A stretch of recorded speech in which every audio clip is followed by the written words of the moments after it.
நிம்மதிக்கு என்ன வழி? ஒருவன் என்னிடம் வந்து, நான் மிகவும் குழப்பத்தில் இருக்கிறேன், நிம்மதியடைய எனக்கு வழிகாட்டுங்கள் என்று எனது கால்களில் விழுந்தான். நான், எனது காலை விடு, உன்னுடைய நிம்மதிக்கும் என்னுடைய காலுக்கும் என்ன சம்பந்தம்? யாரும் கேள்விப்பட்டதே இல்லை.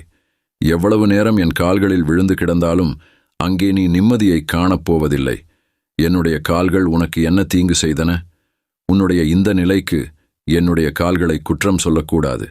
நீ குழப்பத்தில் இருப்பதற்கு என்னுடைய கால்கள் காரணமா என்றேன். அவன் அதிர்ச்சியடைந்தான். இப்படித்தான் நீங்கள் பேசுவீர்களா?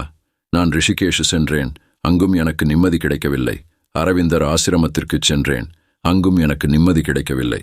அங்கிருந்து திருவண்ணாமலை சென்று ரமணர் ஆசிரமம் சென்றேன், அங்கும் எனக்கு நிம்மதி கிடைக்கவில்லை. எங்கும் எனக்கு நிம்மதி இல்லை. எல்லா இடத்திலும் ஆன்மீகம் என்ற பெயரில் போலியாக நடிக்கிறார்கள். ஒருவர் எனக்கு உங்களிடம் செல்லுமாறு கூறினார். எனவே நான் இங்கு வந்தேன் என்றான்.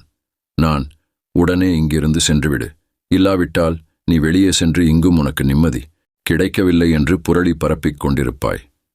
முக்கியமான விஷயம் என்னவென்றால், முதலில் நீ குழப்பமடைந்த போது யாருடைய ஆசிரமத்திற்குச் சென்றாய்?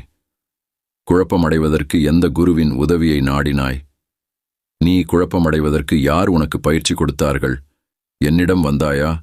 யாரிடம் சென்று, குருவே, நான் குழப்பமடைய விரும்புகிறேன், எனக்கு வழிகாட்டுங்கள் என்று கேட்டாய்? நீயே குழப்பமடைந்து கொண்டாய். அப்போது உனக்கு நீயே போதுமானதாய் இருந்தாய். இப்போது நீ நிம்மதியடைய விரும்புகிறாய். இங்கே வந்து மற்றவர்களை குற்றம் சொல்லுகிறாய். நீ நிம்மதியடையவில்லை என்றால் நான் தான் பொறுப்பா? நான் உன்னை குழப்பமடையச் செய்திருந்தால் அப்போது நான் பொறுப்பு. இதற்கு முன் வந்து என்னை கேட்டாயா என்றேன். அவன், இல்லை, நான் உங்களை கேட்கவில்லை என்றான்.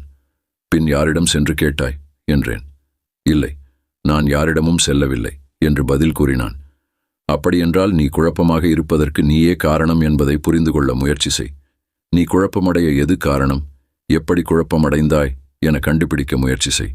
அதை செய்வதை நிறுத்து, நீ அமைதியடைவாய் என்றேன். நிம்மதியடைய வழி ஏதுமில்லை, ஆனால் குழப்பமடைய வழிகள் உண்டு. குழப்பம் தரக்கூடியதை செய்யாமல் இருந்தால் அவன் நிம்மதியாக இருப்பான். விடுதலையடைய வழி கிடையாது, ஆனால் சிக்கிக்கொள்ள 1000 வழிகள் உண்டு. அடிமையாக வழிமுறைகள் உண்டு. அதில் விழாமல் இருந்தால் அவன் சுதந்திரமாக இருப்பான்.